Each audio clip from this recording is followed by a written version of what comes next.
Your government doesn't care about you. That's why you need a medical emergency kit. It contains life-saving medications like ivermectin, Z-Pak, and antibiotics. Stock them before they block them.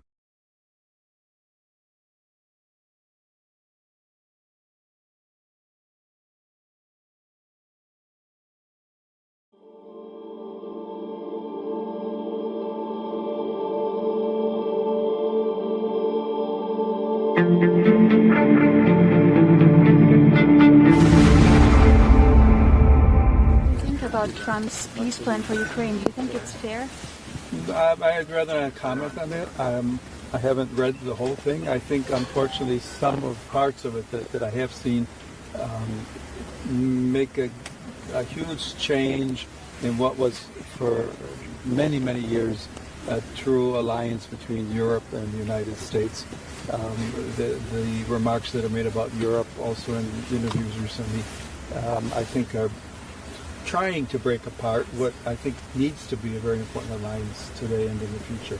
So it's a program that President Trump and his advisors put together, and he's the President of the United States, has a right to do that. It has a number of things in it that I think, while perhaps many people in the United States would be in agreement, I think many others would see things in a different way. Manches darin ist nachvollziehbar, manches darin ist verständlich, manches darin ist für uns aus der europäischen Sicht inakzeptabel.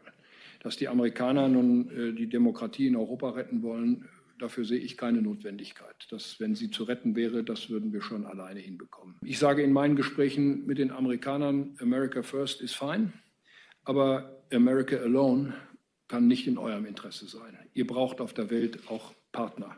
Und einer der Partner kann Europa sein. Und wenn ihr mit Europa nichts anfangen könnt, dann macht wenigstens Deutschland. Oh, alors, ça va, t'es comment? J'ai peur. T'as peur de quoi? De tout. Mais viens ici, les sales connes, on va les foutre dehors. C'est ce que j'ai fait hier. That's for Minnesota, you know. That's called the Great Big Minnesota Scam with one of the dumbest governors ever in history.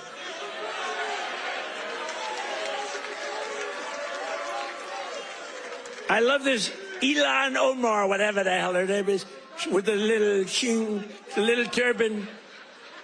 I love her. She comes in, does nothing but bitch. She's always complaining.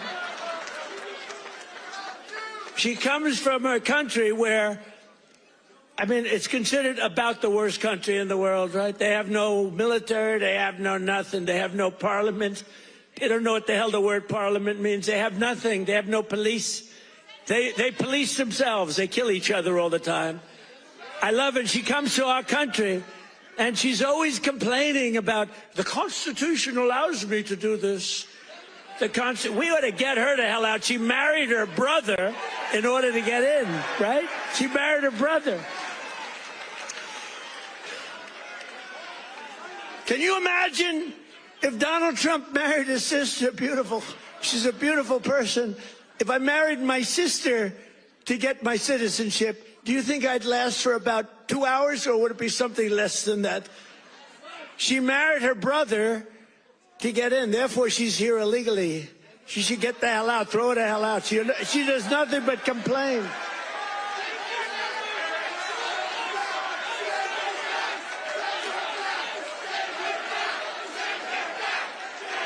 The future of American warfare is here, and it's spelled AI. As technologies advance, so do our adversaries. But here at the War Department, we are not sitting idly by.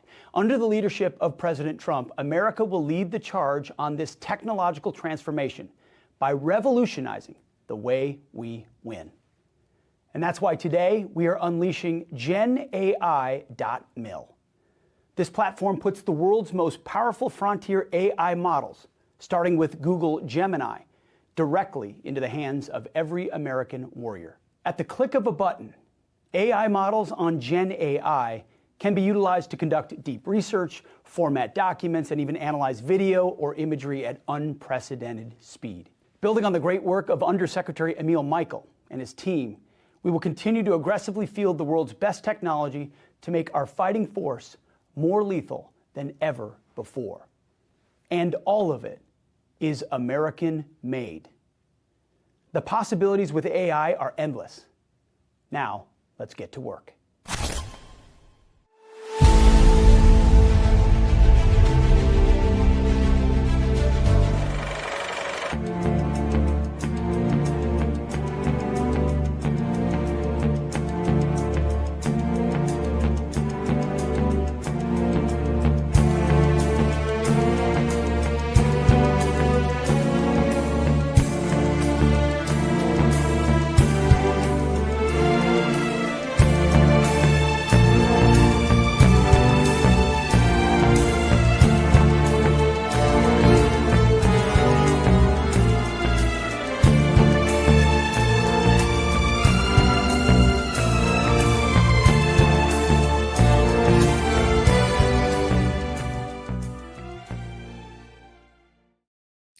Welcome back to the SCIF. This is an intel brief, and today we've got some intel. I've got a treat for you today. In the bottom of the hour, John Konrad, GCaptain, merchant marine captain, and the editor. Actually, he's not the editor. Maybe he's the founder of GCaptain, which is the biggest merchant marine naval site, website, news site out there. I had a great time with him down in Washington, D.C. at the Pentagon. Is a member, both of us, of the Pentagon Press Corps, and really like the guy. So he's just full of wonderful information on ships and maritime, and he's going to enlighten us about a lot of things. I want to say hello to the crew. Thank you for getting in there and starting way before the show starts. Really appreciate that. Love the conversation and the engagement. Please tell people about the show. Sign up for our social media, CDM1 on Rumble. If you haven't subscribed, go to YouTube right now if you haven't done it. We need to get it over 1,000. And a lot of stuff happens at 1,000. We're rebuilding on YouTube. So if you haven't subscribed on YouTube, go to CDM on YouTube and please subscribe. That would help us very much. Just pop the numbers up. And check out whatfinger.com. It's a great aggregation site. They post a lot of our content, and we're really appreciative of that. Put cdm.press in your daily scan, morning, noon, and night, because you're going to get stories here that you're not going to get anywhere else. That's just simple facts, just the facts, ma'am. That's a very true statement. You're going to get stuff here you're not going to get anywhere else. You saw the Pope in the cold open. Europe doesn't like this new Trump peace plan and the thought of getting out of NATO and letting Europe handle its wars by itself. Even the Chancellor Merz in Germany, he said, America first is fine, but America alone is unacceptable to them. And we have to keep paying. We have to keep sending our boys and girls over there to die. And that's just what Germany is going to accept, nothing less. So we'll see how that rolls with President Trump. Wow. Big show today. We've got John Konrad at the bottom of the hour. Second hour, I've got David Cross. And we're going to deal with a lot of financial issues. There's so much on the plate right now. And we're really trying to curate and get the best information out to you that we can on and kind of tell you what you need to know. And the Federal Reserve is one of those issues. Today I have David Cross. Tomorrow I have Tom Teague. And I think you're going to get some really good information on what's going on with the Fed, what their agenda is, their nefarious agenda, in our opinion, and what to expect in the markets over the next few months. I'm going to try to get Ed Dowd on also, and also Rob Cunningham, and talk about, we've got a lot of good financial contributors, and we're going to go into all of this with them and try to get you what you really need. So also sign up for our X, CDM_press on X, Real L Todd Wood. I'm at Real L Todd Wood on X as well. Please follow us there. All our different papers have their own channels. And if you go to CDM.press top menu, you can see all the different papers under CDM sites. So much going on. It's going to be a great intel brief. I got John Konrad at the bottom of the hour, and then David Cross in the second hour. Tomorrow, we have Tom Teague, as I mentioned. And who else do we have tomorrow? Let me just check. Chris Gleason's going to be on tomorrow. We're doing our weekly election fraud hit. He'll be on. And then Friday, we have Matt Gaetz, former Congressman Matt Gaetz, and now One America News contributor. A lot of dividends coming out of this Pentagon press pass that we achieved. And wrapping with Matt Gaetz is one of them. So we'll see him Friday morning. A lot going on. Be right back. Stay with us on the SCIF.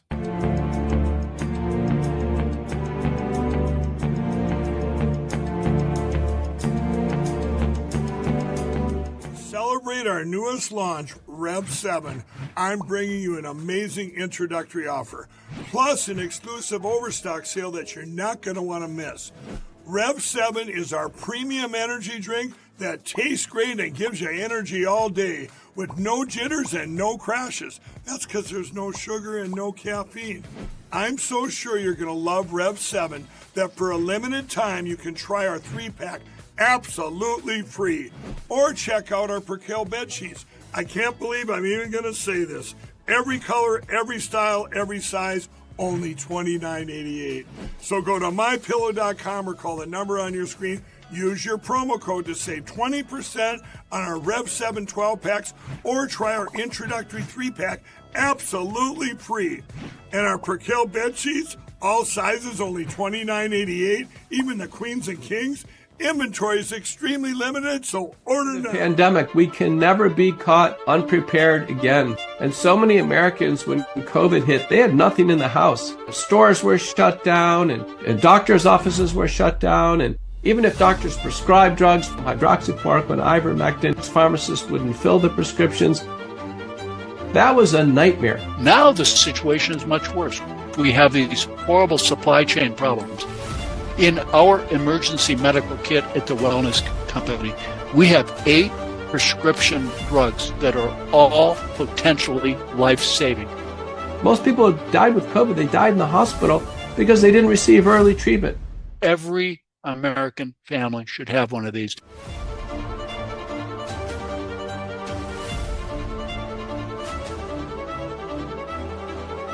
I can tell you the Wellness Company kit is the answer.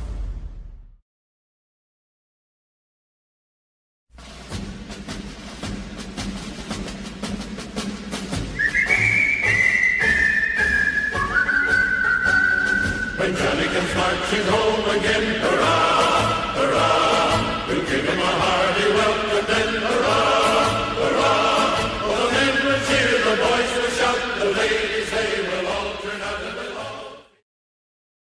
belong. Thanks for joining us on a SCIF today. I want to talk about social media real quick. You know, we're throttled on X. I mean, that's obviously clear. You know, we have tens of thousands of followers across our channels, and when we stream, you know, we get a few hundred on X. It's ridiculous. Nobody's seeing our stuff on X. That's just how they roll. But whatever. We're on Rumble. If you haven't subscribed to our Rumble channel, please do that. We have been throttled on Rumble, and every time we make a stink, all of a sudden the throttling goes away. It's interesting. When we start posting articles about what Rumble is doing, the throttling goes away. So we're back growing again on Rumble. Thank you for that. We are on Gab. If you don't forget about Gab, we have a lot of engagement on Gab. So we're still there on multiple channels. We're on Gettr. We get good views on Gettr. We don't get a lot of engagement, but we get good views on our streams. We're on Telegram. So you can find us anywhere. We're on Truth Social. We've got well over 6 million on Truth Social now. It's amazing across several channels. But if you want to, whatever you pick your poison, we're out there. Those are the main channels we're on. We're also on YouTube, as we mentioned. Please subscribe there if you haven't already. It doesn't take but a second. Just go over there, click subscribe on CDM. Just search for CDM on YouTube, excuse me, and you'll find us there. So follow us on social media. We got to grow our accounts and tell people about the show, spread the links, etc. So we're going to have a really interesting interview at the bottom of the hour and have GCaptain on, but I want to run through just a few stories. If you go to CDM, you can find it's on CDM, but you can go to the Georgia Record too, georgiarecord.com. Georgia State Election Board hearing yesterday. You know, we've been monitoring this for years. We have a team on the ground in Georgia. We have our Georgia show, by the way, tonight at 7 p.m. with Bill Quinn. We'll be talking about a lot of this, but Fulton County never produced legally signed tabulator tape for 315,000 early votes in 2020. I mean, the hits just keep coming in Georgia. The corruption is so deep, so severe. They don't even care. It's up in your grill. They're just running the machine, and they don't care about the people. They don't care who they kick out. They don't want any grassroots involvement. They just want to run the machine for, you know, the end game, which is whatever that you can, you know, use your imagination what the end game is. But this is on Georgia Record. Check it out, because there's a video of the SCB meeting, the state election board, and they just didn't follow the law. Whatever, 5-6 years later, we finally find out the ballots are allegedly still sitting in the warehouse. Ed Martin is allegedly trying to get them. Who knows whether they're there, destroyed, moved, altered, whatever. It's been 6 years. They've had plenty of time. So it's really just freaking insane what's going on in the great state of Georgia, where I grew up. And that's why, it was our first paper we started, GeorgiaRecord.com. And it's where we really felt called to help. And I think we've really helped spread the news and awareness in Georgia on the corruption. And we're going to continue screaming until this game ends. So check out GeorgiaRecord.com and check out this story on Georgia Record. I also want to give a shout out to Avelo Airlines. They're our new sponsor that we're going to be talking a lot about. We're going to be having graphics, live reads, all that stuff coming. We're working with their marketing team now, but we're really proud. They reached out to us to advertise on our Connecticut paper and across the network, because they feel that our readers is their customer. And so if you're out there and you have a business that you want to reach the America First base and globally, not just in the US, check out cdm.press, contact us, and we'll talk to you about advertising as well. But check out Avelo Airlines. I mean, let's look at their route map. I mean, it's pretty substantial, actually. It's along the East Coast primarily, but here you go. Oh, that was the wrong one. Oh, here's the route map. So you can see it there. You've got all along the East Coast, down into the Caribbean, a little bit west into Texas, New Orleans, up in the Midwest. But you know what? My experience on Avelo Air, and I've flown them a dozen times in the last couple months because we've been traveling like crazy, is that it's very efficient, very peaceful, very easy. You're at these little airports, for instance, and if we fly into New Haven, Connecticut, tiny little airport right outside of New Haven. You don't have to drive to New York. The prices are off the charts cheap.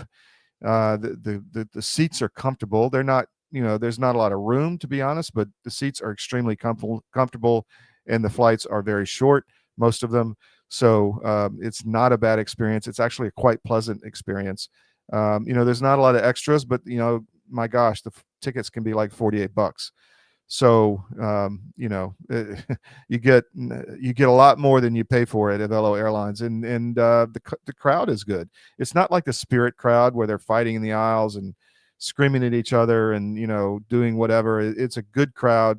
It's a good experience, and we're really proud to be working with Avelo Airlines. So please check them out. Another story, by the way, we have on armedforces.press another video which we played with Pete Blaber, where they are the recruiters. The citizens are starting to go after the recruiters in Ukraine. The bounty hunters who are picking guys off the streets for $200 a head. They go to the front and they last a few days before they're killed. 9,000 men a week are dying on the Ukrainian side in Ukraine on the front. So you can find this video, kind of horrific, but at least the Ukrainians are fighting back against this machine, which we're happy to see. We've also got Ukraine SITREP posted, which we ran yesterday with Pete Blaber. And we've got a great article by Commander Salamander on the national security strategy, which came out this week from the Trump administration. Great in-depth article on most of the points and his opinions. So if you want to know more about that, go to cdm.press. You wanted a national security strategy? Well, you got one. Great article by Commander Salamander. Now, I want to go to something else to tell you about. CHD, Children's Health Defense, has asked the FDA to revoke COVID licenses, COVID vaccination licenses, and is calling on the public to submit hundreds of thousands of comments. Go there to ConnecticutSentinel.com, spelled with a C, the revolutionary way. It's our revolutionary paper we resurrected. Go there and check this article out and try to help CHD in their effort to get rid of these horrific mRNA products. Another one on Miami Independent. Rhinos hate but need MAGA. We've talked about that before, I think. But what I would suggest is you go to cdm.press and just scroll through all the papers and look, at least once a day. Go in there and check all this stuff out. There's so much going on there. And actually, let me do the mission brief while I'm thinking about it. Sorry, guys. Just been We were up all night putting all this stuff together. So today is the 10th of December. Here's your mission brief. Election corruption, Georgia style. CHD demands COVID vax license revocation. SCOTUS for the religious exemption win. We've got an article on CDM about the religious exemptions that the Supreme Court has ruled in favor of. So you can go there and read all about that. It's very important that the Supreme Court is the last bastion, I hope, of a lot of good policy to prevent a lot of this judicial activism to be stopped in the U.S. And America, or Europe, is demanding America's money and treasure. We saw Chancellor Merz from Germany in the cold open say America first is okay, but America alone is not acceptable. Not acceptable. How does Germany tell us what's acceptable or not? And then we have Impotent Europe begs China for money. And, this is Macron begging China. He's destroyed his own economy. Germany, the UK, all of them have destroyed their own economies. And now they're running to China to beg for money so that they can survive in power. And that's what we're really worried about here at CDM, and why we're talking so hard about this Ukraine war, because we think that they need a war in order to stay in power. This is what this is all about. And if they don't get it, what are they going to do? Is it nuclear? What is it? They're going to, throw the baby out with the bathwater, I think. And we're going to try to stop that. So that's what we're about here at CDM. A lot going on. I've got John Konrad at the bottom of the hour.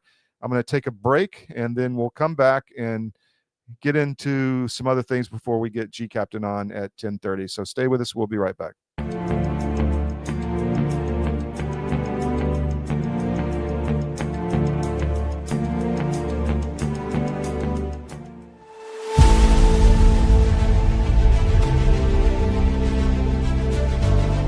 I'm a naturopathic doctor. We are in the world of medicine very acquainted with many modalities, but probably the one most familiar with everybody would be two things: homeopathy and herbals or herbs, maybe some nutrients too, vitamins, minerals, that kind of thing. Now, we do know a lot about the drugs because we have to find out what drug you're taking affects you and what nutrient it depletes you of, because most every drug pharmacy product will deplete something. So we have been trained, and we have a database that we can check into that says this is going to take your B12 away. The pharmaceutical company cannot patent organic substances made by the body. You're not born short of Advil. You're not born short of Ritalin. Yeah. You can be born short of insulin, right? Mm-hmm. The answers to staying healthy and keeping away from even SARS or any of those things getting into you is staying healthy. Mm-hmm. You and I get sick because our terrain gets out of balance. Well, that's the same thing in the soil. You and I are made from this thing called dirt. And when we get out of balance, we have the same thing happen. Weeds start to grow in our body. Right? And that's what we want in our body. We want nutrients that we don't understand how to get well enough yet, because our suppliers are lacking knowledge on nutrient density foods. So this is what drove you to develop this, was your knowledge of this, right? Right. Mm-hmm. You know that. Excited to announce that we're having a huge sale on overstock and brand new products. For example, My Pillow Percale bed sheets, every color, every style, every size, only $29.88. Our Percale bed sheets are breathable, cool and crisp, and they're perfect for spring and summer. And check out Rev 7, the next generation of energy drinks. It tastes great, and it gives you energy all day with no jitters and no crashes. Best of all, it's actually good for you. And for a limited time, try our 3-pack absolutely free. So go to mypillow.com or call the number on your screen. Use your promo code to save 20% on our Rev 7 12-packs, or try our introductory 3-pack absolutely free. And our Percale bed sheets, all sizes, only $29.88. Twin size, full size, queen size, king sizes, all $29.88. Inventory is extremely limited at this price, so order now.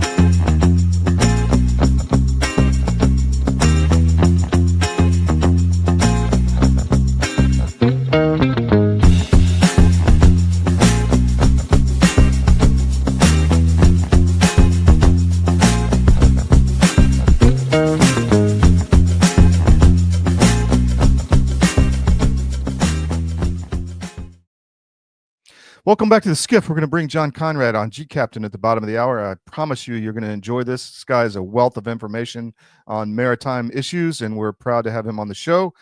Before we do that, I want to talk about on the 17th of this month, if you're in the Hartford area, I'll be speaking at the Brownstone Institute, which Jeffrey Tucker has become a colleague, and we talk a lot on some of the issues, especially in Connecticut.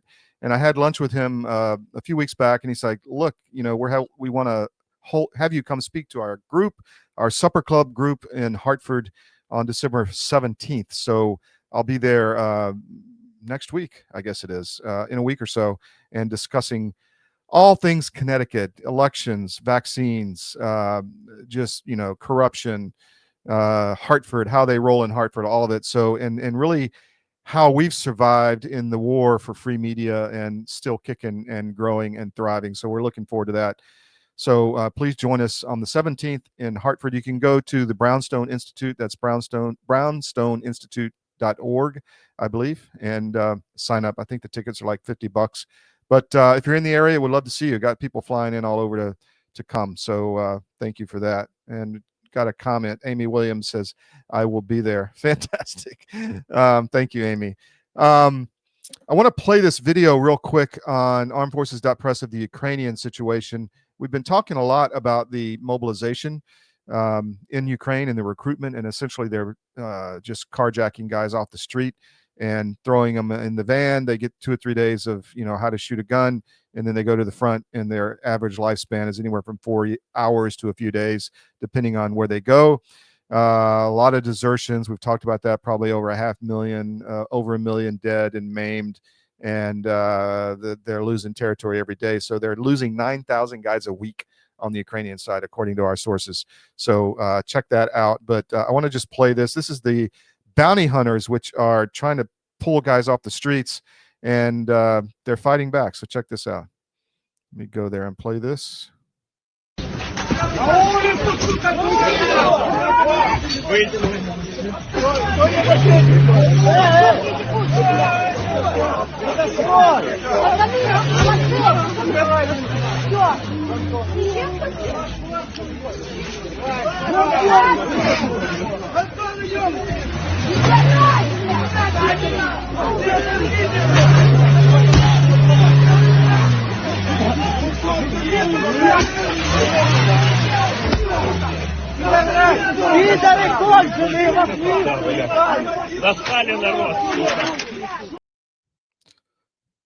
So you see what they did there. They blocked the truck from carrying those guys away, then busted the windows and let them out. And then I am told they beat up some of the bounty hunters themselves. So we're going to continue talking about what's going on in Ukraine. We want the killing to stop. We want the war to end. I see John Konrad in the green room, and I'm bringing in my colleague now. John, how you doing, man? I'm doing great. How are you doing, Todd? It's good to see you. So we hung out a little bit down in the Pentagon, and got to know you a good bit, and feel like a brother from another mother, man. You just had kind of the same experiences I have had over the last few years. So tell people about GCaptain and about yourself, please. Yeah, GCaptain's the most visited maritime news and information site in the world. We cover primarily commercial, merchant marine, but also Navy, Coast Guard, anything that floats and is professional. So what is your, and by the way, I think you must have hit the button and brought in your listeners, because we were getting throttled pretty heavy, I think, because your name was on the Twitter feed. So I'm not sure, but thank you for that. But yeah, I hope that's okay. It was an option. No, it's great, man. Why it's not? Great. No, it's fantastic. I was just saying, usually it's much bigger on our side, but for some reason with your name on there, it wasn't this morning. I don't know why. And I saw your post on X this morning, losing my Pentagon Press Pass in 3, 2, 1 for posting what about battleships? Battleships, yeah. There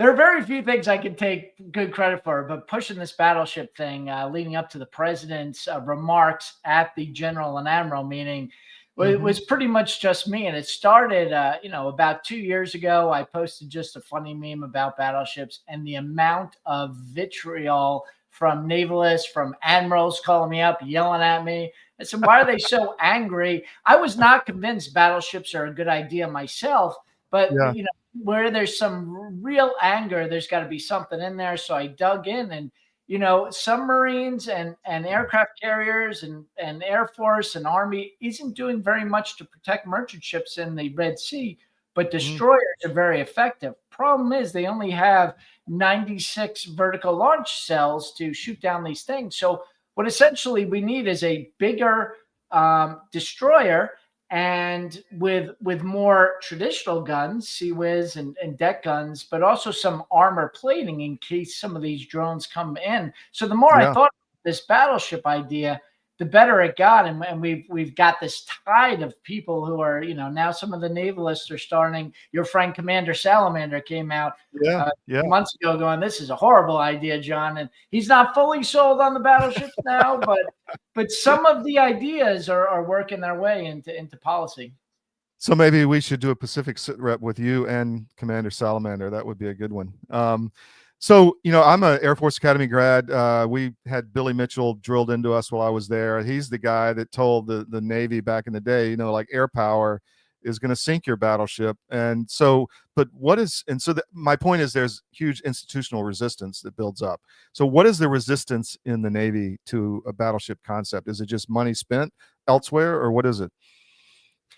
Well, the problem with the Navy is, like the Air Force, we have similar problems. The equipment is extremely expensive. You know, you go to the Air Force conference, yearly conference, it's relatively small. The Navy Sea Air Space, they fill an extremely large hotel, the Gaylord Hotel in National Harbor, but it's just one hotel. You go to the Army conference in Washington each year, and every single hotel within an hour's drive of DC is booked up. Why is that? It's because the Army tanks aren't that expensive. You know, they don't have this big bombers and ships. So all of their money, and they get a third of the budget, goes to small tech consulting gigs, small arms weapons. So there's just a lot more disposable money in that they can allocate in the Army, where the Navy is stuck on making very difficult choices. Do we want submarines? Do we want warships? Do we want carriers and planes? And so there's a lot of tension between the segments in the Navy, where the submarine guys right now are battling the surface guys for those very limited funds. So I had been pushed on that subject, a lot of people inside the defense establishment that are more Air Force oriented, that we need to, they say a lot of money comes into the Air Force but is sent elsewhere. I'm not sure that's true, but I hear or I feel the argument, we need more money from all the services, right? I mean, but particularly the Navy and the Air Force. And then there are problems like the Air Force is so focused on bombers, which they should be, extremely expensive. They've completely pushed the fuel delivery to Transcom and the Navy's Military Sea Lift Command and the Merchant Marine. But the problem is those hearings in Congress are so narrow, so small. They have to use all of their time to advocate for those platforms, which is good. But the problem is nobody is advocating for the fuel delivery. And so my big question is, how are we getting the fuel to the forward air bases from Hawaii to Guam to Midway for our Air Force to even operate? And it's not that the Air Force doesn't care about this. It's just they're in such a big money battle right now that they can't worry about it. But when war comes and they can't fuel their planes because we don't have a Merchant Marine, you know, everyone's going to panic. And, you know, we can build tanks last minute as we did in World War II. We can delay the invasion, but those planes and those ships take years to build, right? So we have to build them now. What happened? On that subject, the Merchant Marine was huge during World War II. Took a lot of casualties. What happened to the Merchant Marine in the U.S.? Where'd it go?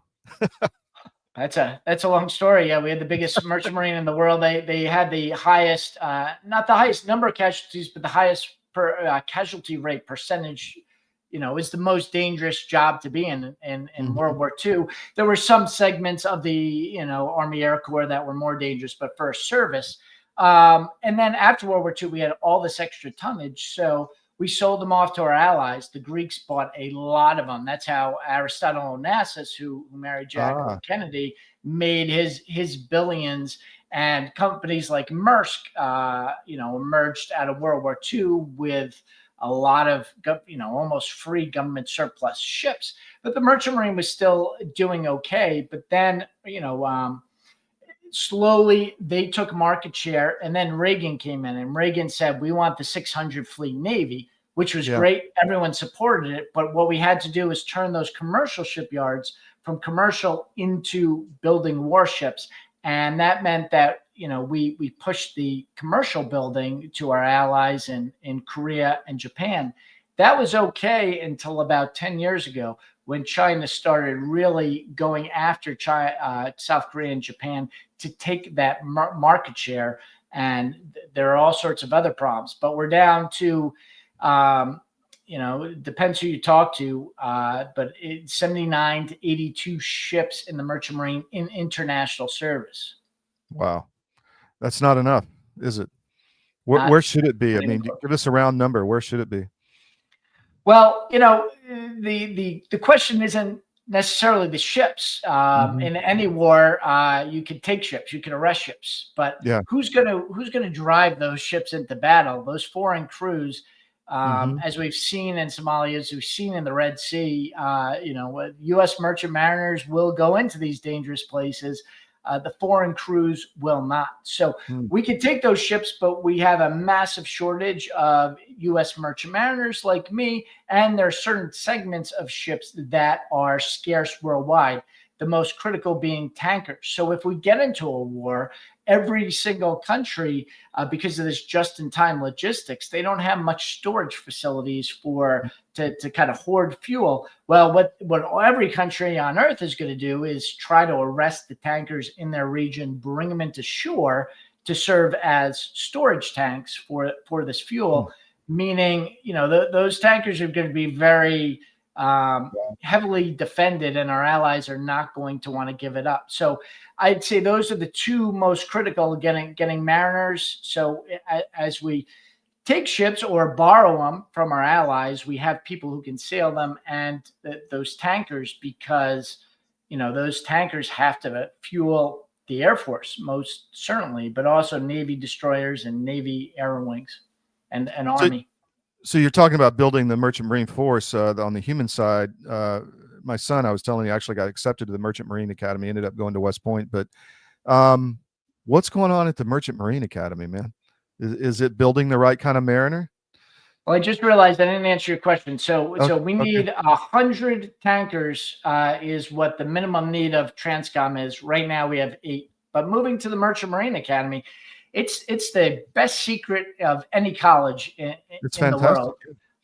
You get in free tuition. Afterwards, you can, if you go to West Point, you're stuck with the Army. There's a tiny number of seats to transfer, but you're pretty much stuck with the Army.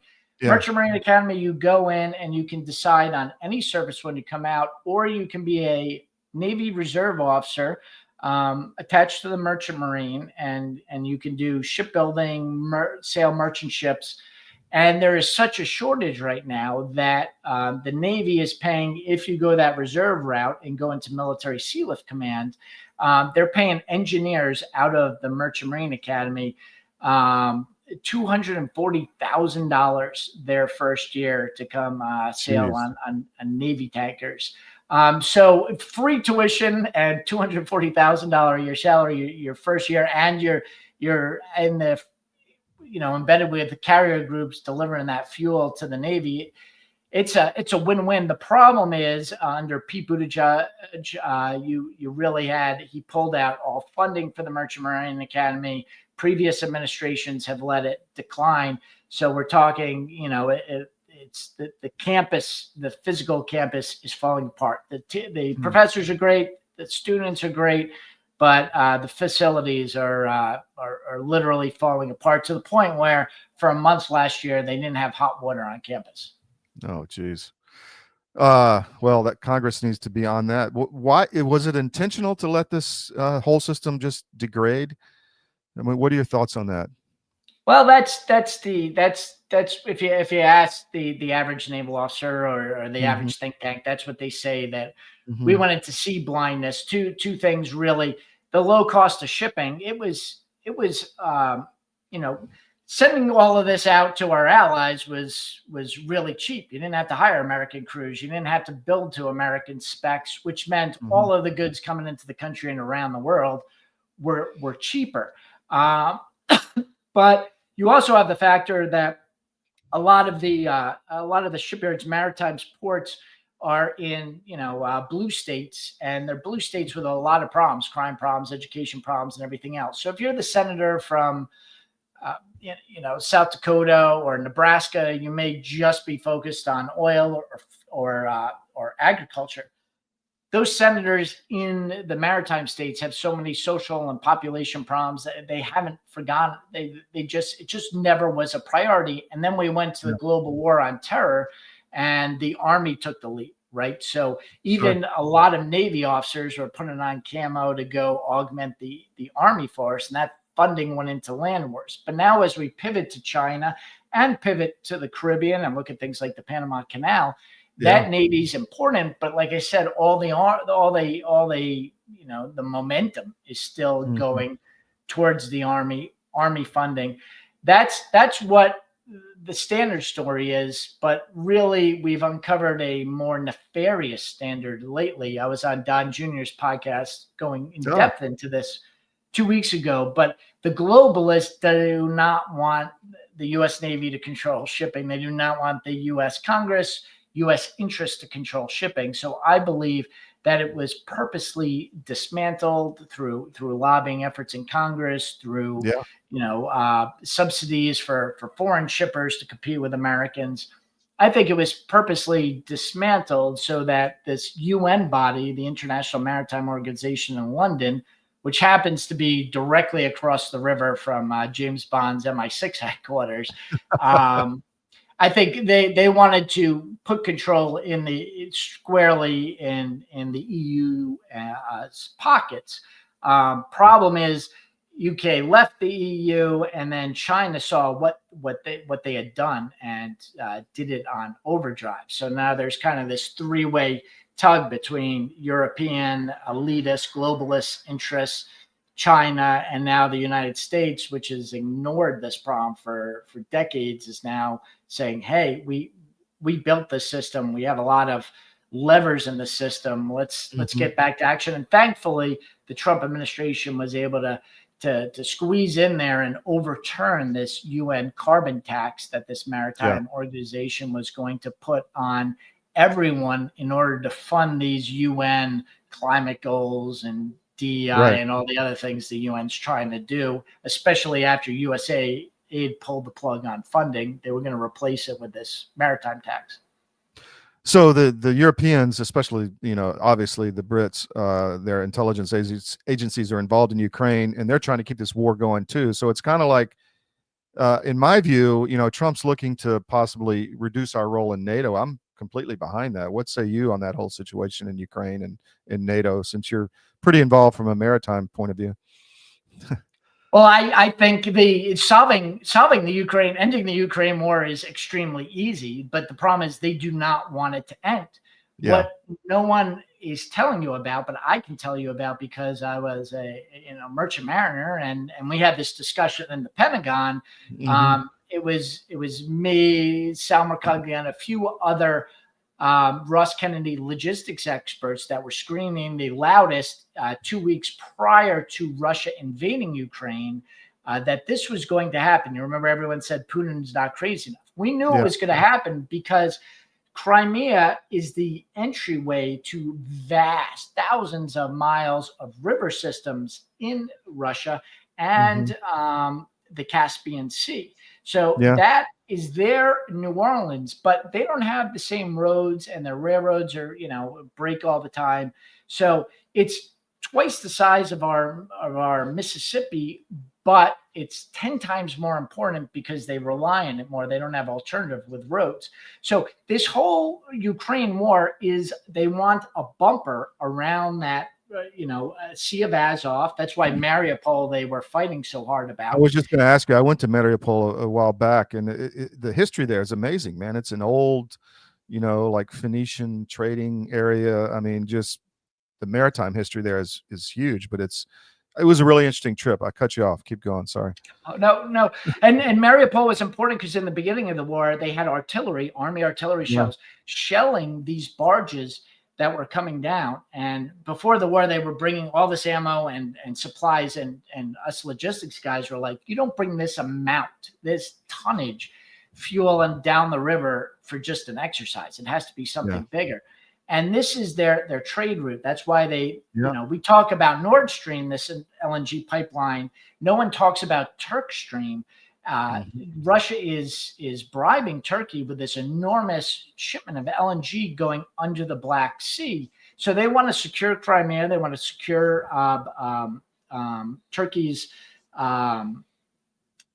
Turkey's partnership to allow Russian ships through, and they want to push China to buy all the ports and undermine Greece in order that they can get their agriculture, their oil down these rivers in the Caspian through Crimea to Turkey and past Greece. So to end this war, we got three options. We can bolster up the Greek Navy, put diplomatic pressure on Turkey, or possibly look the other way as Ukraine hits the Turk Stream or threatens to, or collapse that Crimea bridge and hit with missiles whatever ships are trying to repair it. That would strangle that immediately, and the entire economy of Russia depends on that. It would cripple overnight, and they would come to the bargaining table. The fact that nobody is willing to do this is very, is proof positive that they want this war to continue. They want the grift and everything else to continue for whatever their political purposes that And I can't go into details, but when Mike Waltz was at the NSC, he was very understanding. I had multiple meetings with him and his Ukraine-Russia team, his director of Ukraine, Bruce Kimbrell. They were very much on this idea. Trump liked this idea, but the amount of pushback from Europe and these globalist elite, it was just absolutely enormous, leading up to Zelensky blow up in the Oval Office. And so it's very clear that very strong interest. I won't say specifically who, because I don't know, but tied to the EU, tied to the UN, tied to NATO, want this war to continue, because ending it would be just as easy as closing that one choke point and letting the Russian economy withdraw. And then stopping the funding would end it quickly too, or at least force one side or the other to the table. Let's talk shipbuilding. We got a real problem in ships. What's the answer? I've been down to Pascagoula and Ingalls Shipyard, and it's humming. But what else is out there? I mean, where are we going to build these new ships? We've got to have new shipyards, right?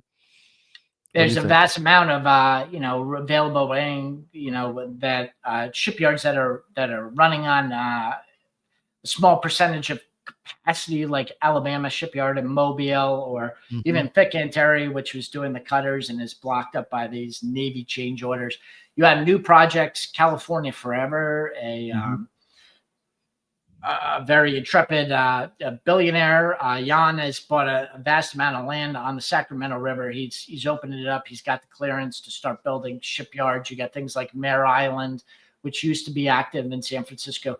There are a lot of options, but there's no money behind this. So Trump came in and built a shipyard office at the National Security Council.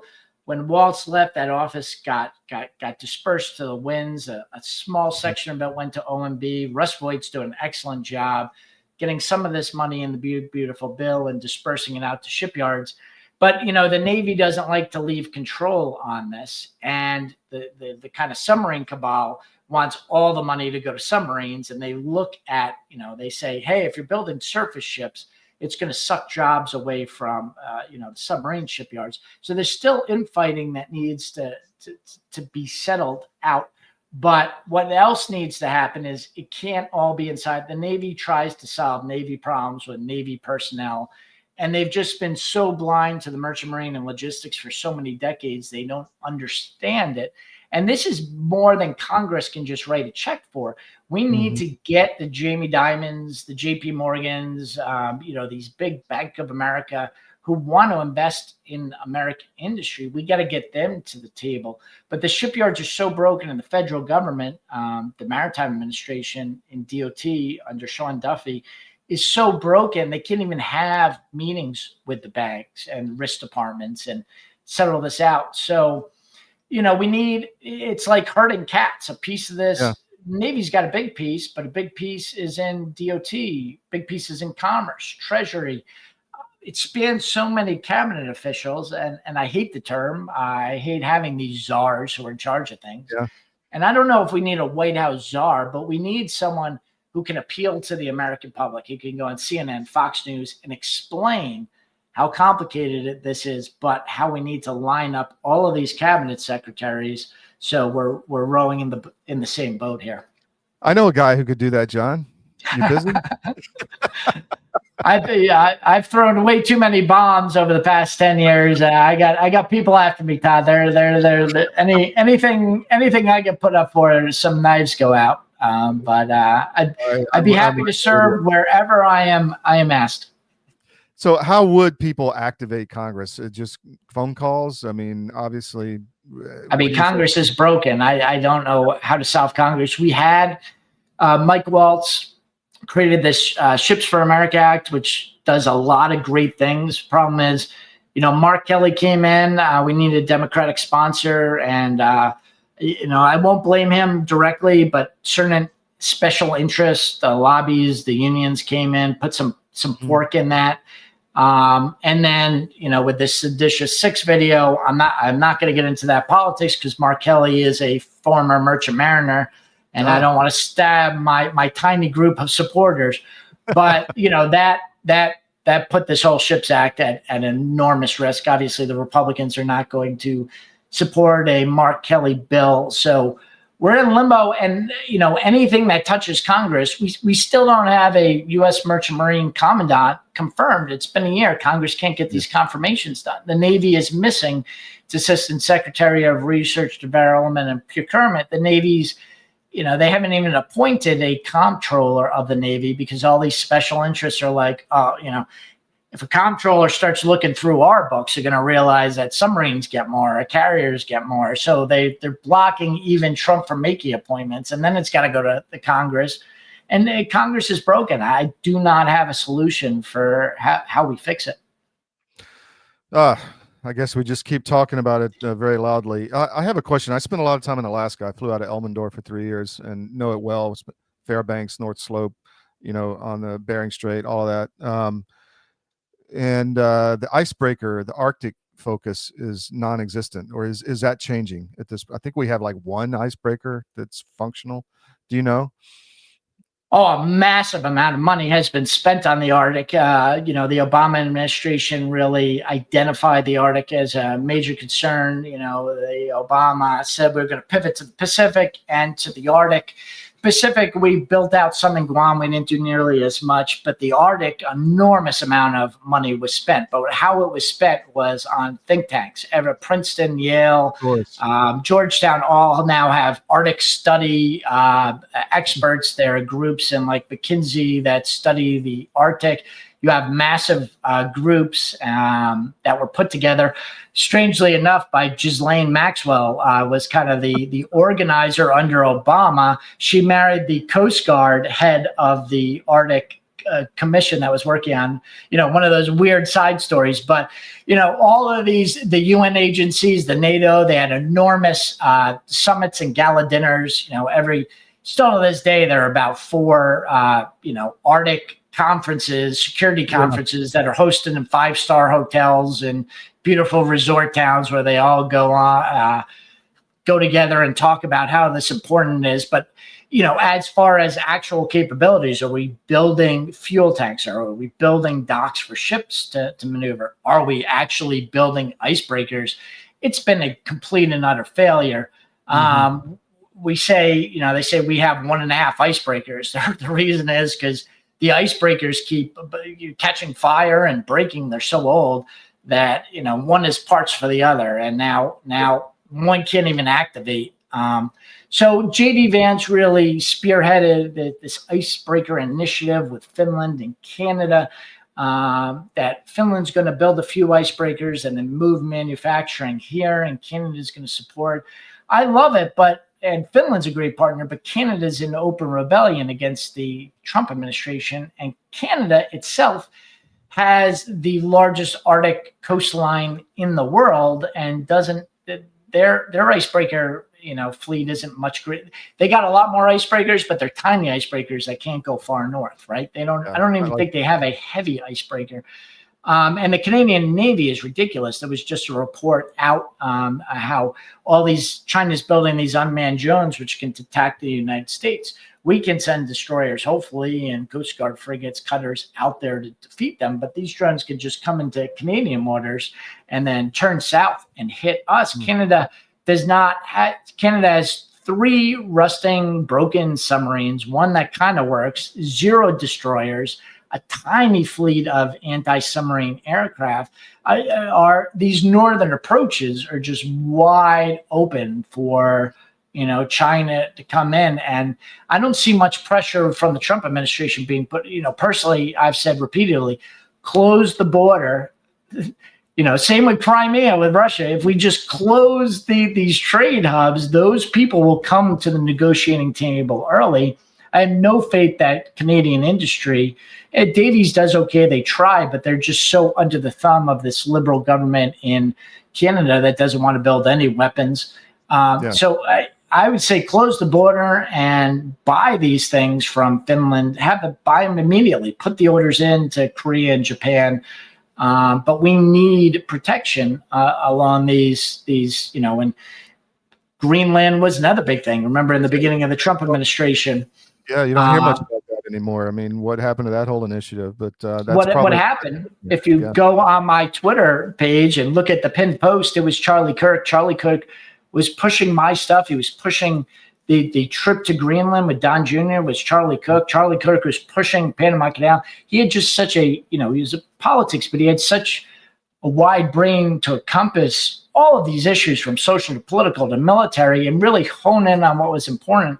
And unfortunately, when we lost Charlie, it's a much bigger loss, not only the Republican Party, which is huge, but national security that people just don't recognize.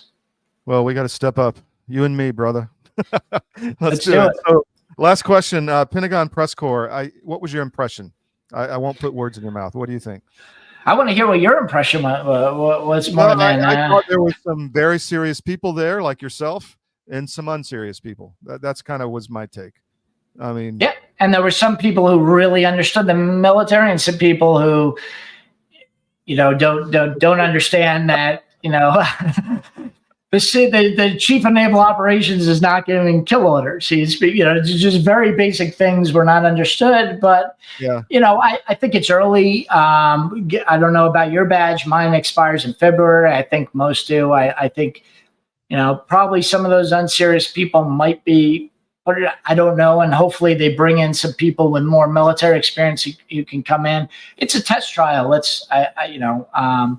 There are things I absolutely love. We both know the old Pentagon Press Corps was broken. That there were some real excellent reporters, but some who were just publishing lies. So something had to change. Agreed. John, thank you. I want to have you back down the road, man. I really appreciate you carving out some time. Anytime, Todd. I love being here. Thank you. All right. Take care. Ciao.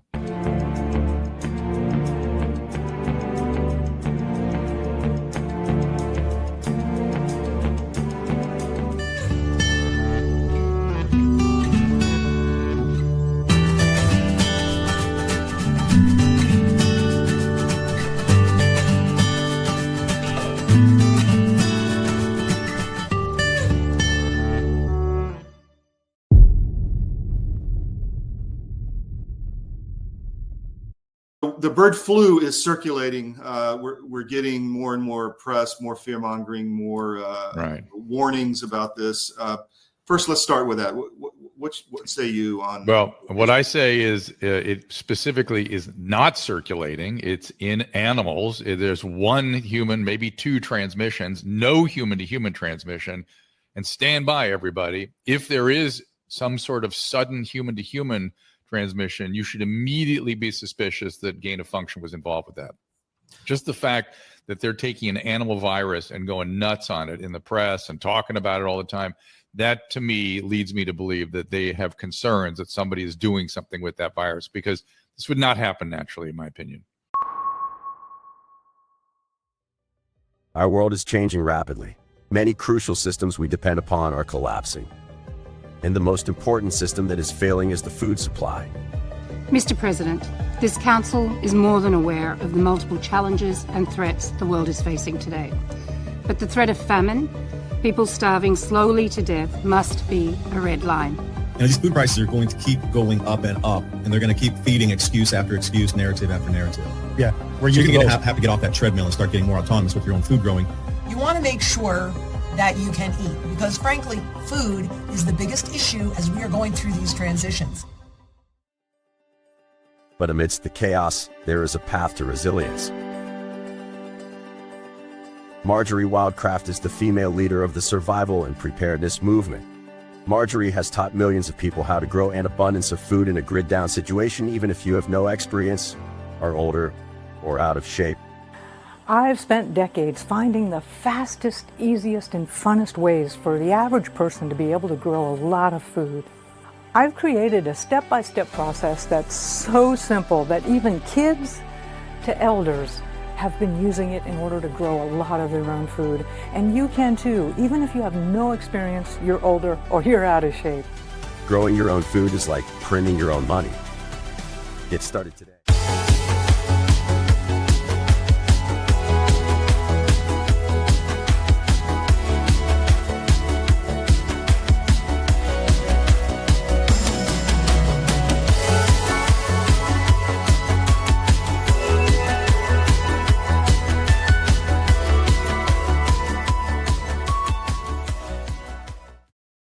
Welcome back to the SCIF. Hope you enjoyed John. He's going to be regular on the show, and we're going to be working hard to bring you some good reporting out of the Pentagon on national security issues. I'm waiting on David Cross. He should be here in a second. He's just texting me, a little bit delayed.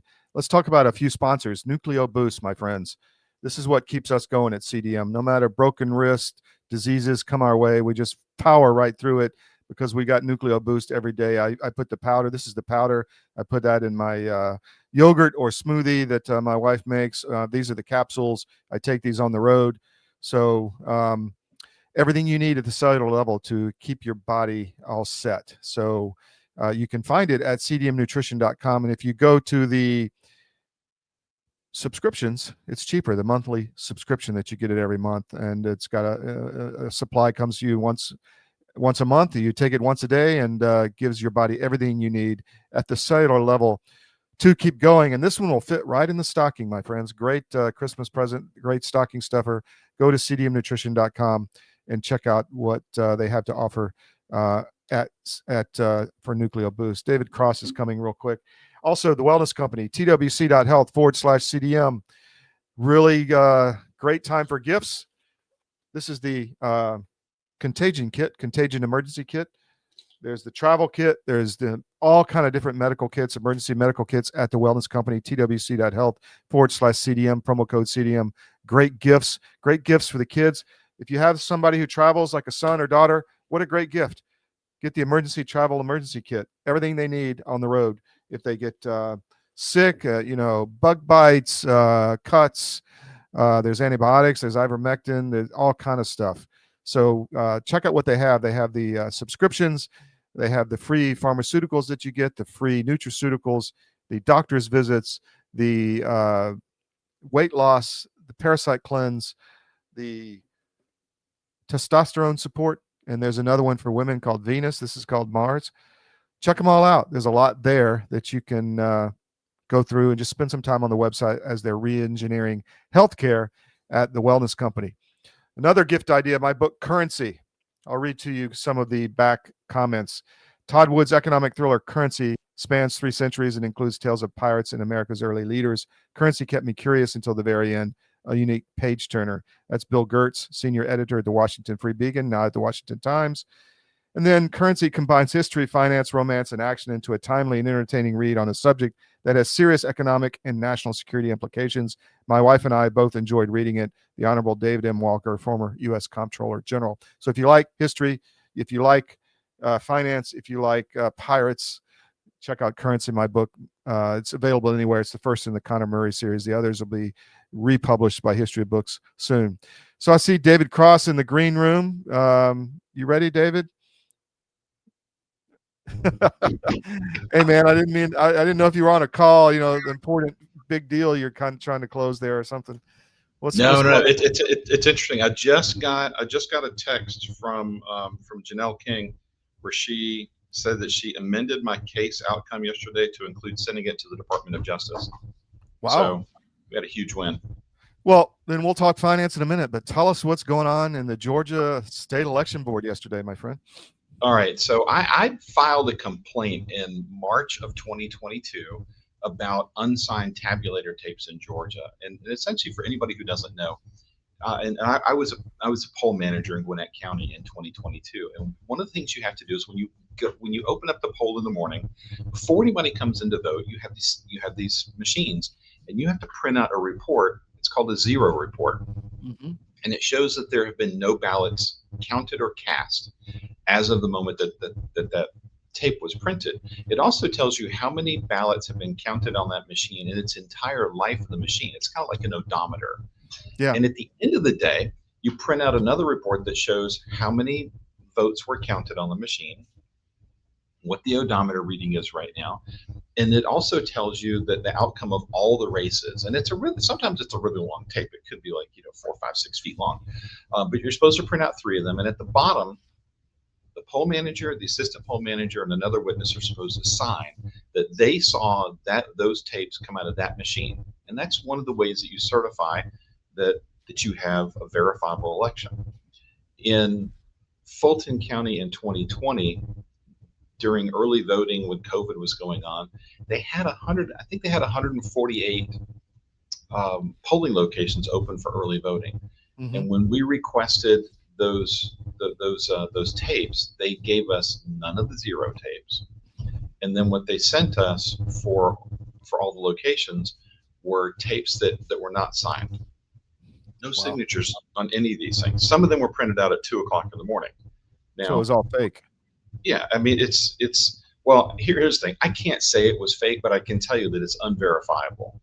Yeah. Because what will happen is that the haters out there are going to go, oh, he thinks Trump won, blah, blah. That ship sailed a long time ago. What I'm telling you is that in Fulton County, you're supposed to be able to take the paperwork that's turned in, the tapes, the scanner tapes, the poll pads. You're supposed to be able to take the ballot images, and you should be able to recreate that election. Mm-hmm. And go back and say, here's what the Secretary of State reported on election night, and we went back and we ran all the data and we found exactly the same thing. It's a simple process. You should be able to replicate that. In Fulton County, dude, you can't replicate anything. Nothing. None of it's verifiable. So I asked, in my complaint, this was filed in March of 2022. We had an investigator reach out to us like a month later, and Kevin Monkla and I, responded back with, they said, how did you get these documents? And we got them from Fulton County from Open Records, and I think it cost like $15,000 to get these things. And and then we thought, hey, this thing's going to take off. And then we had radio silence. Of course. Until last week, when I was told, you need to come in and give us a statement to show what you found in this case, make it relatable so that the layman understands, what happened. Don't get in the weeds. And the ultimate outcome was that Janelle King recommended a $5,000 fine for each unsigned tabulator tape. That's 148 of them. That's $740,000. And I had initially made that recommendation because I said, giving Fulton County a slap on the wrist or a letter of reprimand or whatever else, it's not enough pain.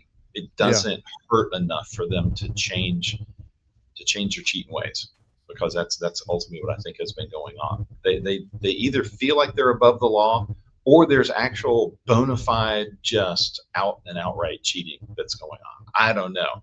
But the reality is that you can't prove anything with the documentation that they provided to us.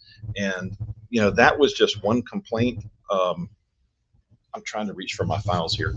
We've got, you know, I've probably got like another 200 pages of other complaints here, you know, fully documented.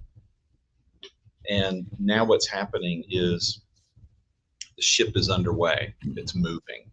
So I'm excited about what happened yesterday, and I'm really excited for, you know, for the efforts of the entire team. I'm just the mouthpiece, you know, for the team. You know, there's people all over the country that work on these things because they're trying to save Georgia. They're trying to save the United States of America. So, you know, that begs the question, is this, I know there's been talk of Ed Martin trying to get the ballots out of the Fulton County warehouse, the 140,000 or whatever it is. Have you, talking about Department of Justice, have you got any indication that that is moving forward at all, or have you heard anything? I don't know. I haven't spoken with anybody over there. My own personal feeling is that I think those ballots don't exist anymore. There's probably a smattering of these things, but they're gonna give us excuses like, you know, the dog ate it, or the rats ate it, or the water destroyed it. I mean, you know, they lied to us already, you know, before on election night. They said, oh, we had a flood. Yeah. You know, we had a water main break, and then we got, you know, there's water in there. And everybody I know remembers that. They stopped counting the election on election night. When we went back and pulled the videotape, that water leak happened the previous night. And when people started coming in the room, like at around 5 o'clock in the morning, there was water on the floor. They brought in something that looked like a little mini Zamboni machine that, like, you know, swept it all up. And it was done and completely cleaned up by right around, I think, 7 o'clock or 7:30. I don't think it impacted anybody, you know, on election day. Wow. So Fulton County is accustomed to, I don't want to use the word lying, but I think you're right. They think they can. Yeah, they think they can get away. It's the lie of omission is what we get. You know, we either get outright lies, or we get the lies of omission, where they don't tell you everything. So before we move to the financial world, anything else in Georgia that you think people should know about? I mean, there's a lot of smoke coming out of the Georgia GOP, who you were involved with and not treated very well, but anything that is out there on the horizon? Yeah, so my greatest concern right now with Georgia politics, particularly Republican politics in Georgia, is that the Georgia GOP has no ground game. We apparently have you know, he thinks of himself as a winning coach, but he has no ground game. There's no plan. There's no plays on the field right now. We just lost, you know, House District 106, you know, in a narrow race. And there's a lot of Republicans that aren't going out to vote, not because they don't love their state and love their county and love their country. Some of them just don't even know that there are elections happening, and so they don't show up.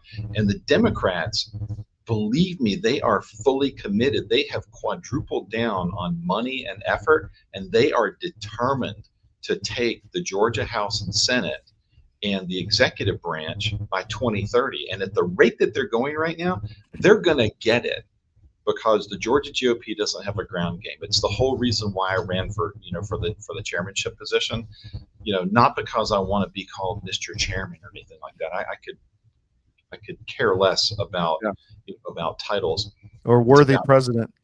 It's about winning and having a game plan. I mean, I run a small business. We manage $100 million, you know, of clients' money. We wouldn't be doing that if we weren't successful at what we do, and if we wouldn't be doing that if people didn't, you know, feel like they were treated right. And I wanted to bring the same type of energy and vigor and planning to the Georgia GOP, but unfortunately, I think they rigged that election. Well, I think obviously, and I don't think they want you in there, because I think they're part of the Democrat game. That's my opinion, and I'm sticking to it. So you mentioned your business. Before we get into the markets, if somebody has $500,000 in a 401k that they rolled out into their IRA and they just have no idea what to do in this market, how would they go about talking to you and getting some advice? Yeah, just reach out to us. If you look at David Cross U.S. Asset Management, or just go to our website, us-am.com, I know it sounds strange to have a dash there, but us-am.com. Reach out to us on there, and and we'll have a conversation with you. We'll help you figure out if we're a good match for you. And I'll tell you, I'll be perfectly honest with you, we're not a great match for every single person that's out there. So the things that we do is, I have a planning and portfolio management background. So my job is to understand, where are you today? Where do you want to be in the future?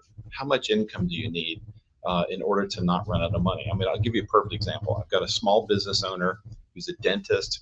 He sold his practice.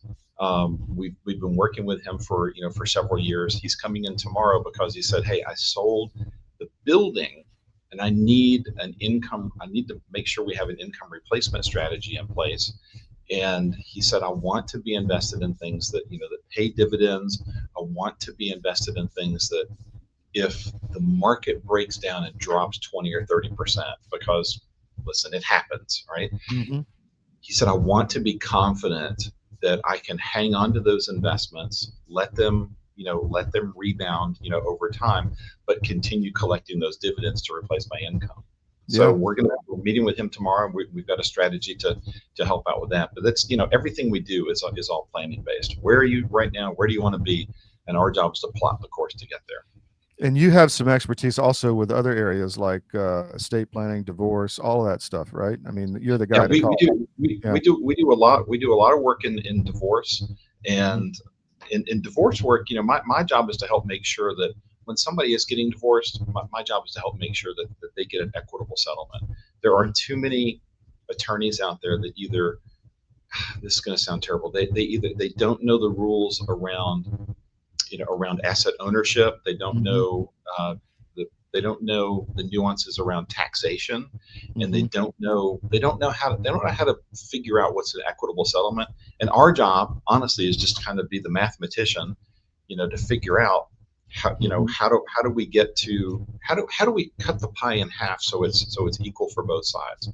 Gotcha. And I've come across so many situations where the wife is expected to take 25%, the husband's supposed to get 75%, and we've had some huge wins where we've had a lot of success, helping people with that.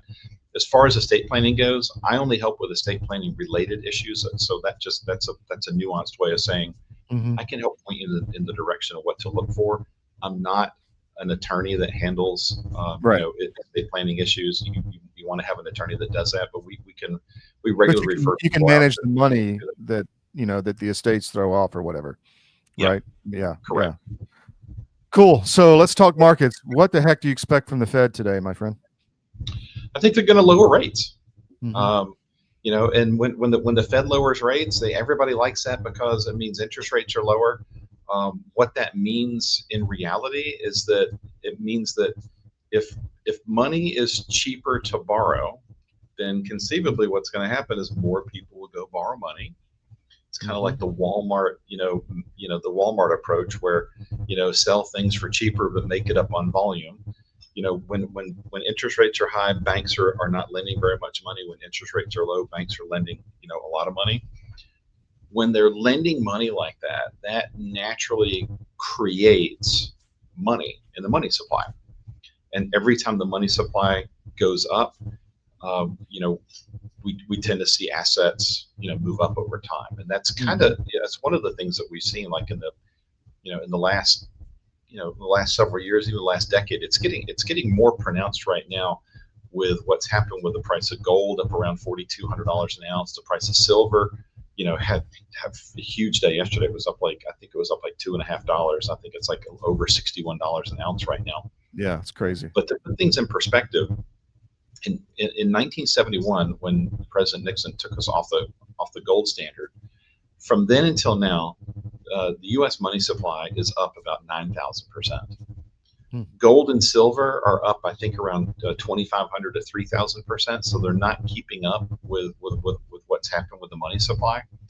Curiously enough, I think that NASDAQ has actually exceeded what's gone on with money supply. So you've got a number of people out there that have said, you know what, I'm gonna put my excess money and savings into stocks, and that's one of the reasons why we've seen stocks have done so well. Any advice for people in the markets right now before I let you go? Listen, the major thing to do is kind of take the Buffett approach. Make sure you understand what you own. Take a conservative approach. Don't go swinging for the fences. Maybe do that with like a tiny portion of your money, but your job is to make sure that your money is there for the rest of your life. So be conservative, be thoughtful. Don't have all your eggs in one basket unless you're willing to accept the risk that basket can fluctuate wildly, and seek professional help. That's kind of what we're here for. Cool. David, thank you very much, my friend. Appreciate you coming on today. You. Appreciate it. Yeah.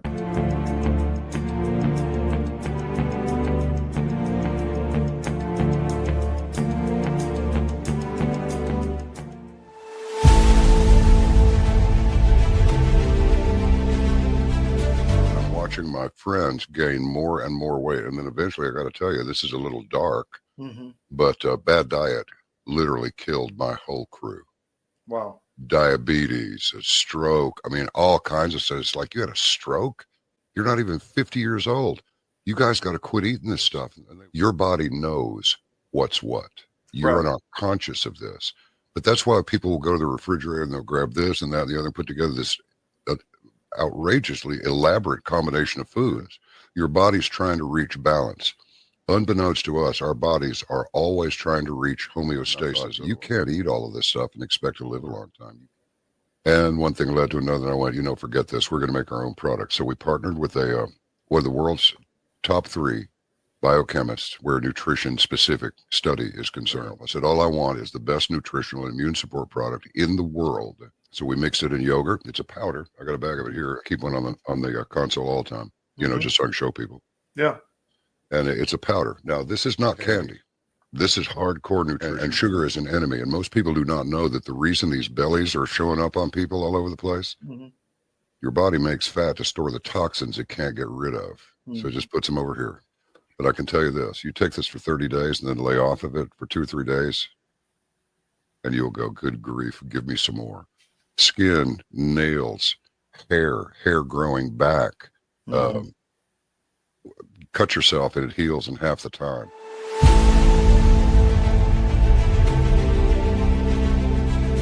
I'm David Cross, and you may know me from my election integrity work, but I also own U.S. Asset Management, an investment advisory practice.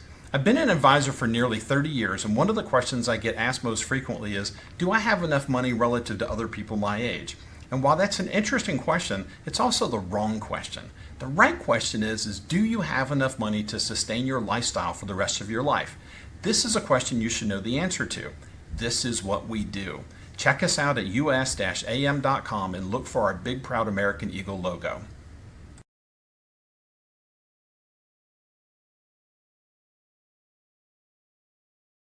We have foot,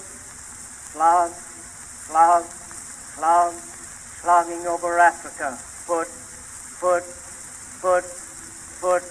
slogging over Africa. Boot, moving up and down again. There's no discharge in the war. 7, 6, 11. Welcome back to the SCIF, talking about gold and precious metals with David Cross. This is a silver round. When we started talking about this with Advisor Metals a while back, it was trading around $20. Now it's, as David said, over 60. So per ounce of gold. So hello, listen to us. We know what we're talking about. But you can go to cdmmetals.com. Let me find that and fill out the form there, and you will get contacted by Advisor Metals. And I guarantee you it's a good experience. We've had a lot of good feedback from them. But if you've got assets in your IRA that you want to protect, you got cash assets, you want to buy something for your grandkids, give advisormetals.com at CDM Metals. Give them a call at cdmmetals.com. So we're a little behind due to all our travel all over the world and to DC and the Pentagon with our Eurobytes episode. So I thought I'd play one Christian Gebb did about a week ago on what's going on with Antifa in Germany. I think you'll enjoy this. Yes, good evening to this episode of Eurobytes on Sunday, the 30th of November 2025. And oh my God, what a year it has been. And it's not even over yet. And right enough as things, I would have almost said, calm down in the United States. That's not entirely true. One interesting ICE raid after the other, highly organized raids against ICE. Interesting leaks vis-a-vis COVID and certain CIA connections with importing Afghans and so forth. But Europe has not remained idle either. So obviously in the United Kingdom, the Chancellor of the Exchequer, the Minister of the Treasury, Mrs. Rachel Reeves, not only has she lied about her resume, so it was meant a year-long experience at executive level at a bank, but turns out she was a pretty low-ranking clerk who worked there for, I don't know, the better part of 2 years, if that. Now has lied against why she's ramping up taxes. She said it was a gigantic £20 billion budget hole. That turned out not to be true. That turned out to be a blatant lie. It is just targeting the rich, quote-unquote rich, with a mansion tax, thereby driving the record flight of millionaires away from the United Kingdom and losing more and more productive taxpayers. She should have looked up at the term of the Laffer curve, for which, according to which, there is only a certain level up to which you can ramp up taxes and actually earn more taxes. The UK is well beyond that, so that's been happening in the UK. But, well, as you might have observed and heard by now, this is a solo episode, so if you haven't run by the hills just yet, unfortunately, with family obligations and work obligations, the time where all three of us, Lucas, Fabian, and I, and the generous host of the show, Todd, get together, that's sadly getting rarer at the moment. Anyways, hopefully we can resume in the new year, but a lot is happening in Germany. And me having mentioned ICE in that unfiltered stream of consciousness, there's a reason for that. So it turns out that a lot of the protesters against ICE are highly trained, highly organized, seem to be financed by somebody, so no grassroots kind of thing. But we have observed that in the summer of Floyd, where suddenly Antifa was turned on, and suddenly once Donald Trump had, quote unquote, lost the election, at least there are question marks behind the 2020 election, suddenly Antifa disappeared, almost as if somebody had just turned off a switch. So, so much to organic protests. Now we're seeing these organized people, paid protesters, professional protesters popping up in the United States. But in Europe, the main group, Antifa, as you might know them from Portland, Oregon, and other cities, have not been idle. They are highly subsidized by the German state, non-state actors like the Open Society Foundation by our friend George Soros.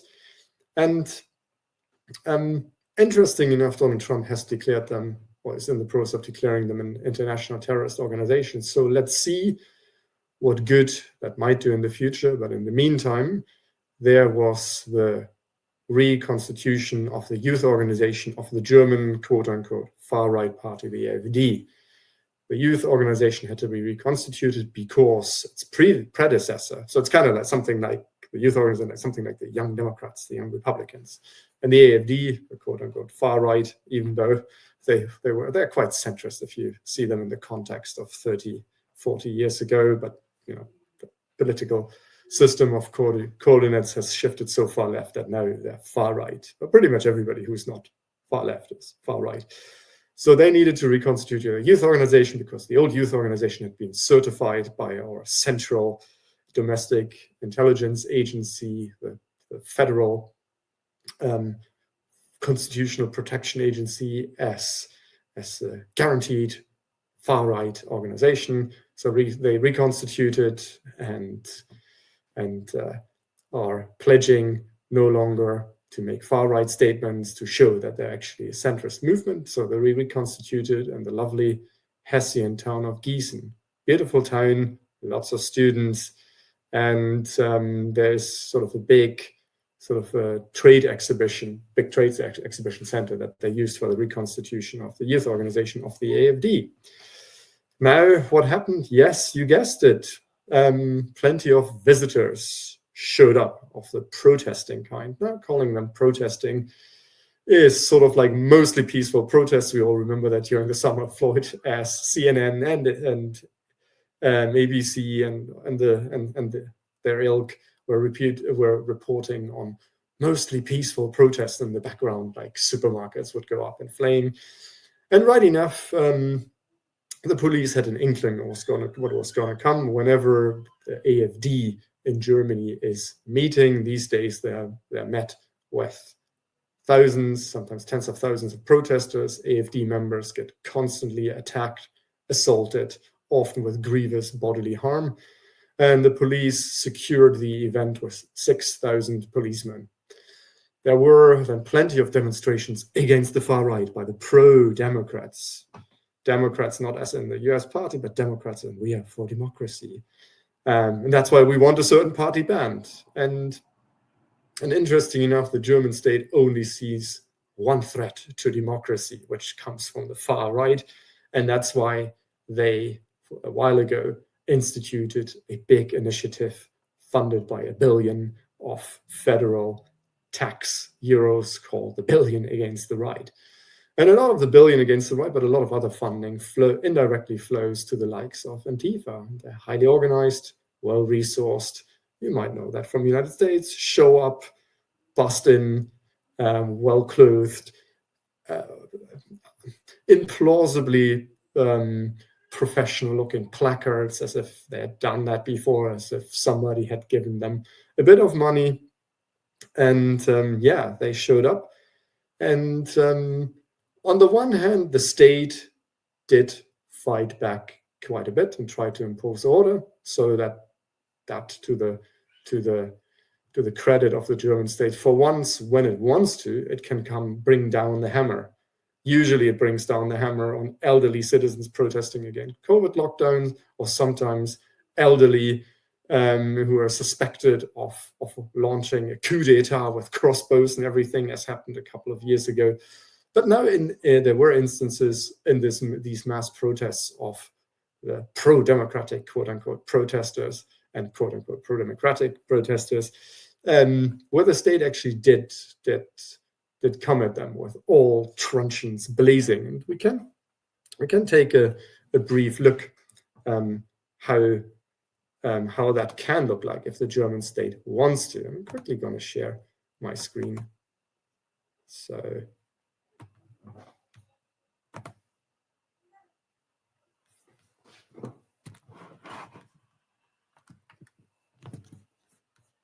and for the listeners, you will see a big field on the right side. You have all black-clad German policemen on the left side, all black-clad German policemen. I don't know when it became fashion all over Europe to clad the police in black. It used to be green, but now it's all weird warrior-like or Checker-like. Checker, the Tsarist secret police, black. Be that as it may, it's just an observation. On the right side, you've got a bunch of protesters, many of them with face masks on, many of them also black-clad or wearing high visibility vests. And well, let's see what's happening right there.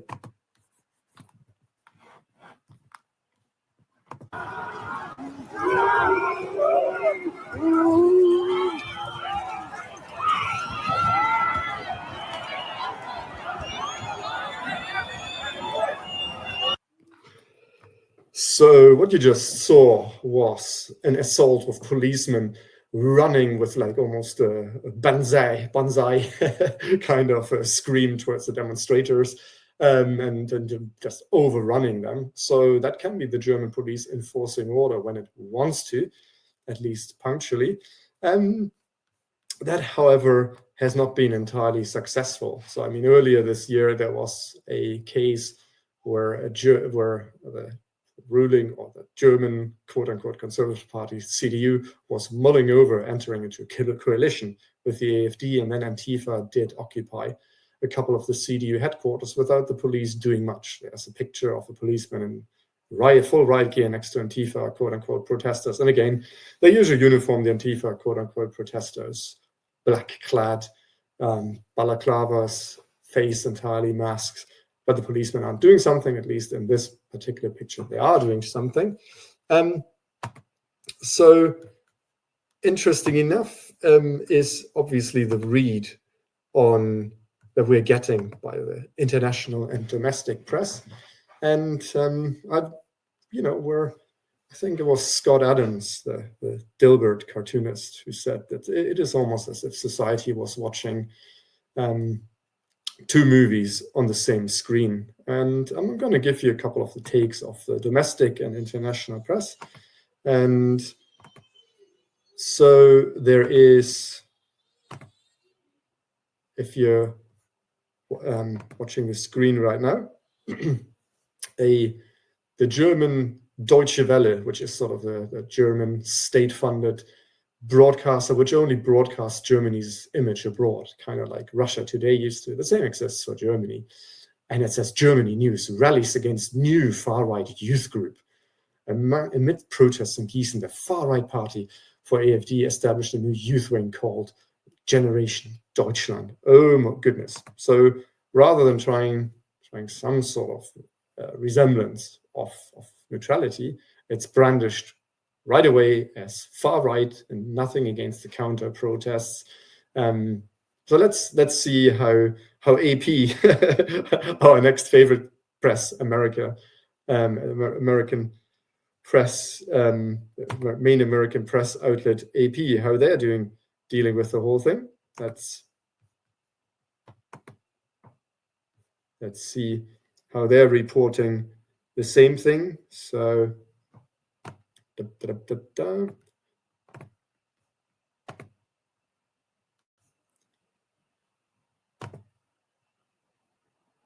and here we're seeing the headlines: German far-right party sets up its new youth wing as thousands protest.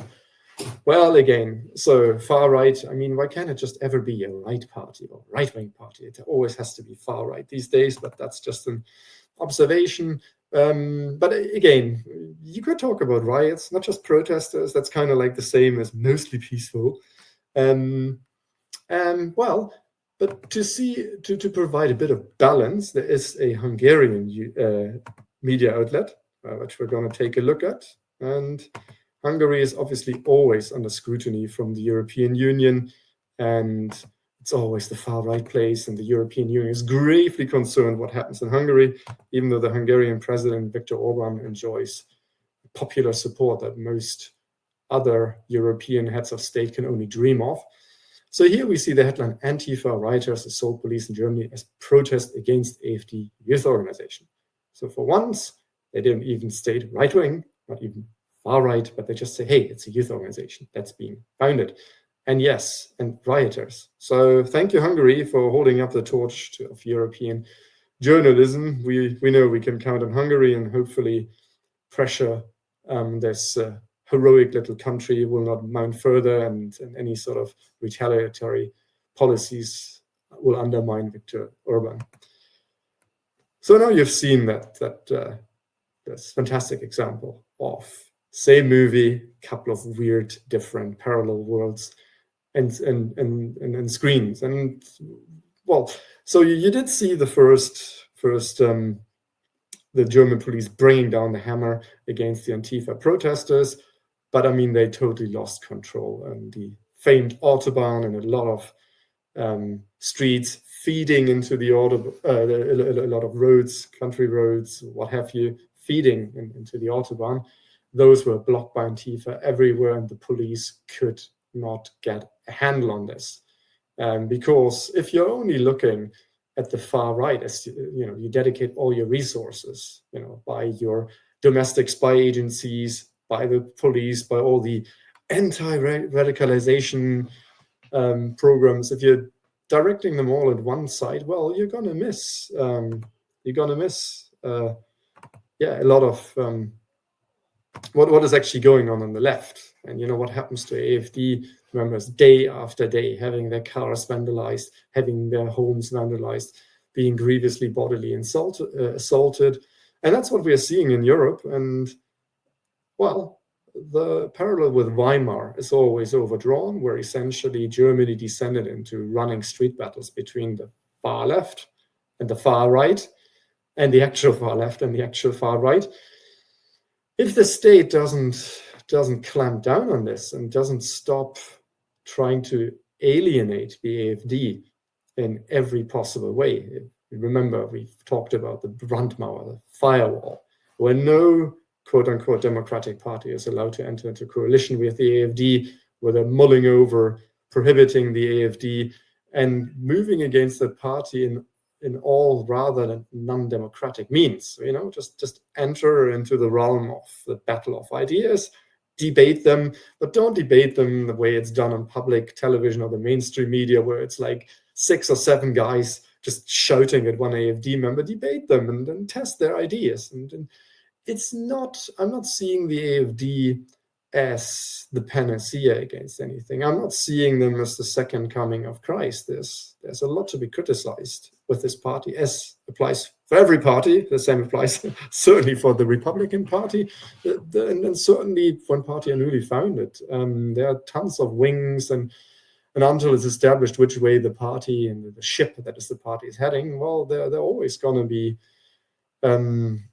unsavory elements and some folks with very naive views. I mean, just to give you an example, what I criticize about the AfD, there are too many Russia fanboys. So I don't think we need to be enemies with Russia. I certainly think we should not risk war with Russia. I don't think it's necessary. I don't believe the whole story that Russia is out to conquer the rest of Europe.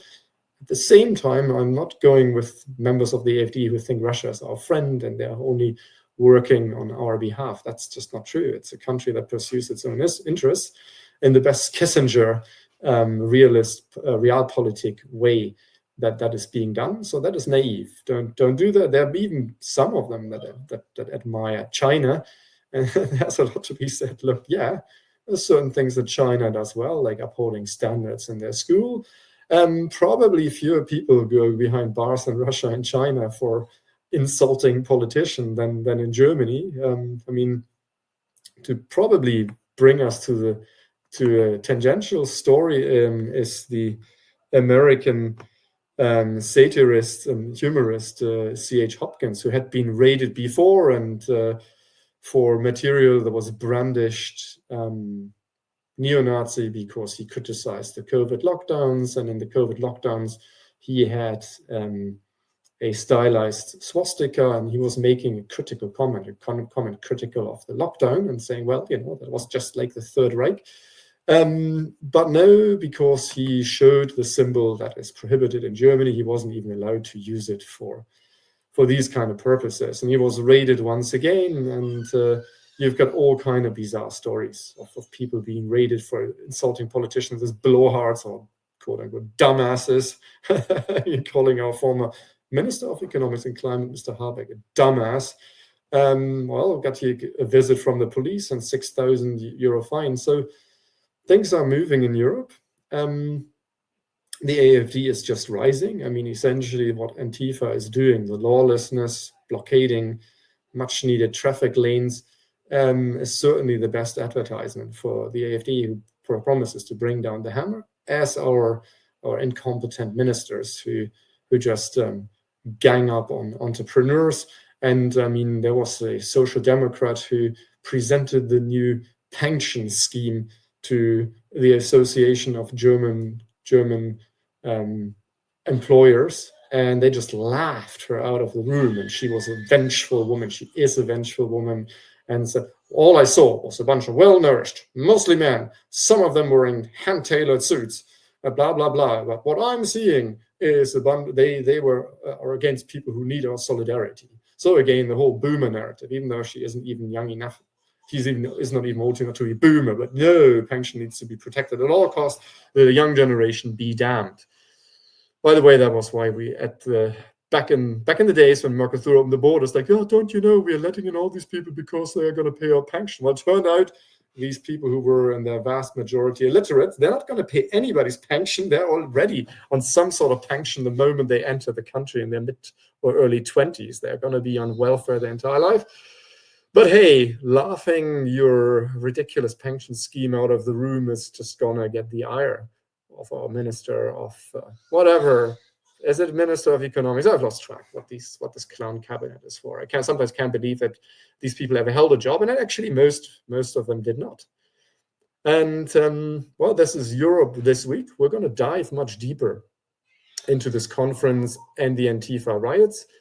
And well, you have a good weekend. I wish I could come with more cheerful notes from Europe. Again, view it from a humorous perspective, because the clown cabinet's pretending to be ministers at the moment, and judges and whatever else makes up elite functions. You've seen that in the United States, where fortunately the worst was prevented, and America's wine mom, aka Kamala Harris, not being elected. But the clown card nowadays that makes up our elite is just something to be laughed at. And amongst the sad sides of these, let's not lose our humor, but let's keep fighting, and let's try to show the different versions of the scream. And well, thank you so much for your attention. Next week, hopefully back with Fabian and Lucas to actually dive in deeper once the fog of the fires laid by Antifa and the riots will clear. Hopefully more will come to light. Hopefully more will come to light to the American humorist who lives in Berlin and who just gets raided for provocative statements by the German police. Don't you forget, don't you know Russia's a bad place because they throw people in prison for their opinion, but no, when we do it, it's to protect democracy. So you have a good weekend, and well, hope there's still tons of great leftovers from Thanksgiving for American viewers and listeners. Enjoy those, and looking forward to the next weekend. Take care.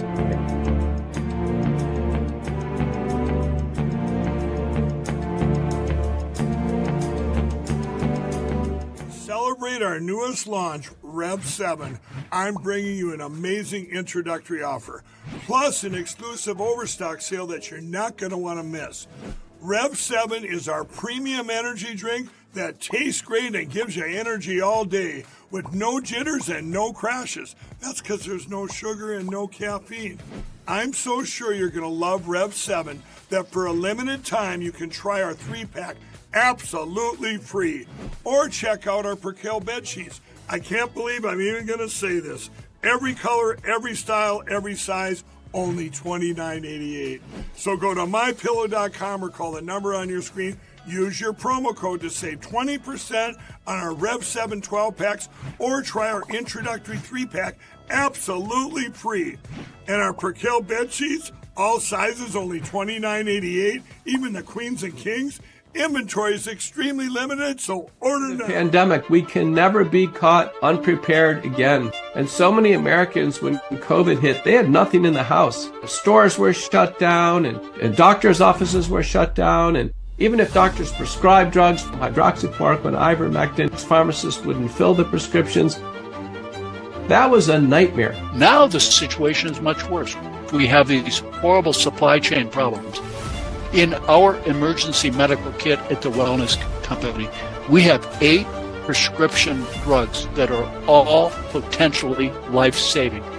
Most people who died with COVID, they died in the hospital because they didn't receive early treatment.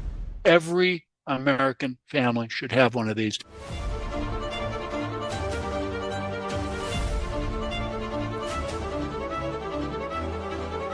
I can tell you the Wellness Company kit is the answer.